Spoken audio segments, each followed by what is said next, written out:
Kaçırın kızcakı.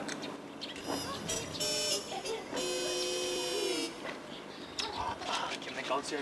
Hoş, hoş.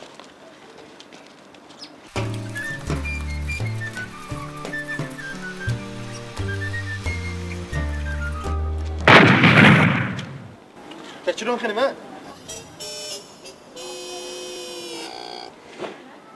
Bir kaldı yango.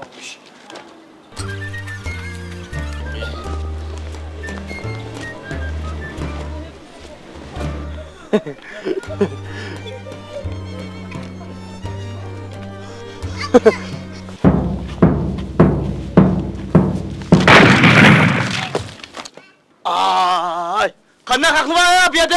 Kalını küçük koyutuduğun.